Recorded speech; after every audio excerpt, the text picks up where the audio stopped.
आपण पाहत आहात जत मराठी न्यूज। जत बार असोसिएशनतर्फे अजितदादा पवार यांना भावपूर्ण श्रद्धांजली। राज्याचे उपमुख्यमंत्री माननीय अजितदादा पवार यांच्या दुःखद निधनाने संपूर्ण राज्य शोकसागरात बुडाले असून या घटनेबद्दल जत येथील वकील संघटना जत बार असोसिएशनच्या वतीने भावपूर्ण श्रद्धांजली अर्पण करण्यात आली। जत दिवाणी व फौजदारी न्यायालयाच्या आवारात आयोजित श्रद्धांजली कार्यक्रमात दिवंगत नेत्यांच्या प्रतिमेस पुष्पहार अर्पण करून 2 मिनिटांचे मौन पाळण्यात आले।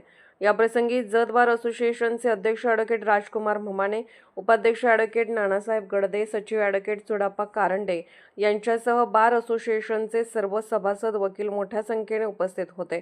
उपस्थित मान्यवरांनी अजितदादा पवार यांच्या प्रदीर्घ राजकीय कारकिर्दीचा, प्रशासनातील अनुभवाचा तसेच राज्याच्या विकासासाठी केलेल्या योगदानाचा गौरव केला। अजितदादा पवार यांनी आपल्या कार्यकाळात शेतकरी, कामगार, युवक तसेच सामान्य जनतेच्या प्रश्नांसाठी सातत्याने आवाज उठवला। त्यांच्या कार्यातून जनतेच्या मनात निर्माण झालेले स्थान कायम स्मरणात राहील अशी भावना यावेळी व्यक्त करण्यात आली। त्यांच्या आकस्मिक निधनामुळे राज्याच्या राजकीय व सार्वजनिक जीवनात न भरून येणारी पोकळी निर्माण झाल्याची प्रतिक्रिया वकील बांधवांनी व्यक्त केली। श्रद्धांजली सभेदरम्यान वातावरण अत्यंत शांत व शोकमय होते।